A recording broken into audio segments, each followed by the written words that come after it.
کہ ملاقاتیں سہیل افریدی صاحب کی نہیں ہو رہی, وہ نئے وزیر وزیر اعلیٰ ہے, تو کیا وجہ ہے کہ کون انہیں ملاقاتوں سے روک رہا ہے؟ دیکھیے جی, اس ٹائم جو ان کو شہباز شریف صاحب کی کال آئی تھی کہ میں پوچھ کے بتاتا ہوں, تو شہباز شریف صاحب پوچھ کے بتائے تو پھر ہم ان سے پوچھیں گے کہ آپ نے کس سے پوچھا ہے, تو تب ہمیں پتہ چلے گا کہ کون ان کی ملاقات روک رہا ہے. اڈیالہ جیل میں آئے روز جو ہے وہ کچھ لوگوں کو ملاقات کرنے کی اجازت ہوتی ہے, کچھ کو اجازت نہیں ہوتی.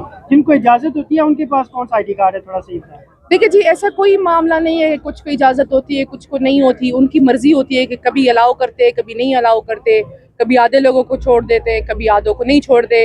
یہ ڈیوائڈ اینڈ رول کا ایک فارمولہ وہ اپلائی کر رہے ہیں تاکہ خود ایک دوسرے کے اوپر ویسے نہیں ہے. دیکھیں جی, ضروری نہیں ہے یہ سب کو جانے دے تو پی ٹی آئی کیوں آپس میں لڑے, لیکن چونکہ یہ کچھ کو جانے دیتے کچھ کو نہیں جانے دیتے, ڈیوائڈ اینڈ رول کا فارمولہ ہے, اس وجہ سے اتنا کیوس ہے. لیکن بات صاف سی ہے کہ جب گھر کا سربراہ نہ ہو تو گھر میں چھوٹی بہت چپلش ہوتی رہتی ہے. باقی ہم خان صاحب کے ساتھ کھڑے ہیں, جو مرضی کر لے پیچھے نہیں ہٹیں گے. انشاءاللہ اب یہ بتائیے کہ خان صاحب کا حکم ہے کہ جس وقت تک انصاف نہیں ملتا, فیصلے نہیں آتے, آپ ہائی کورٹ کے باہر دھرنا دیں اور ہائی کورٹ کے باہر جائیں. کیا یہ دھرنا آگے جاری رہے گا یا کچھ دیر ہم بعد ختم یہاں ہو بیٹھے ہوئے ہیں, ہمارے کچھ نمائندے اندر گئے ہوئے ہیں, وہ اس اور میں بھی اندر جا رہی ہوں. وہ اس لیے کیونکہ ہم چیف جسٹس صاحب کو ان کی ذمہ داریاں یاد دلانے کی ایک ناکام کوشش کر رہے ہیں. صحیح ہے, ہمیں پتہ ہے کہ ان پہ وہ کیا کہتے ہیں جو تک نہیں رینگ رہی, لیکن پھر بھی ہم ان کو یاد دلانے کی کوشش کر رہے ہیں کہ اور کچھ نہیں, اپنی تنخواہی حلال کر لیں جو ہمارے ٹیکس کے پیسوں سے آپ کو مل رہی ہے. تو ہم یہاں اس لیے کہ کیسز لگائیں, میرٹ پہ سنیں. ہم یہ تو نہیں کہہ رہے کہ ہمارے حق میں فیصلہ دیں, ہم کہہ رہے کیس لگائیں میرٹ پہ سنیں. ان کو پتہ ہے ہم یہ میرٹ پہ سنیں گے تو باقی کچھ نہیں بچے گا.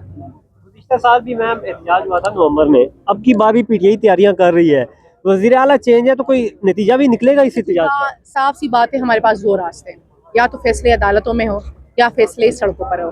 ہم پہلا راستہ چن رہے ہیں, ہم آئین اور قانون کے مطابق اپنے حق کے مطابق پرامن احتجاج کر رہے ہیں, یہاں پہ کھڑے ہوئے ہیں. صحیح ہے, لیکن اگر ہمیں یہاں سے کوئی امید نہیں ملے گی تو ہم سڑکوں پر جائیں گے, اور سڑکوں پر جانا میرے خیال سے پاکستان کے استحکام کے لیے خطرناک ہے. سینٹ میں آپ کے جو ہے وہ ایک سینیٹر ہے سابق, سینیٹر فیصل واؤڈا صاحب, جو کہ آج کل آزاد ہیں, وہ یہ کہہ رہے ہیں کہ اگر نہیں آپ کے سابق رہنما, وہ یہ کہہ رہے ہیں کہ اگر پھر آئے تو پھر پھینٹا لگے گا. پہلی بات تو یہ وہ ہمارے یا میرے سابقہ رہنما نہیں ہے.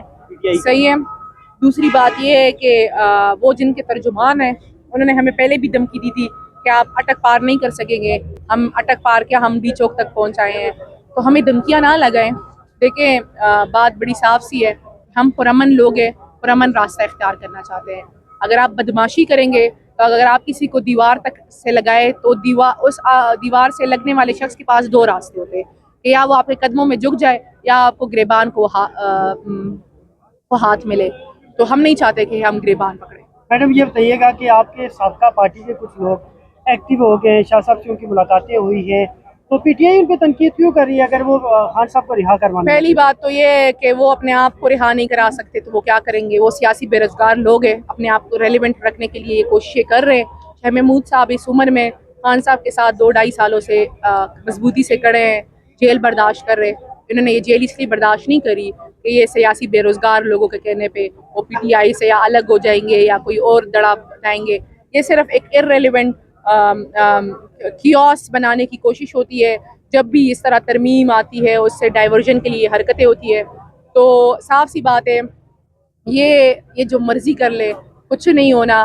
خان صاحب کی پارٹی ہے, خان صاحب کی مرضی ہے, جو فیصلہ اڈیالہ جیل سے آئے گا اسی پہ منوانت فیصلہ.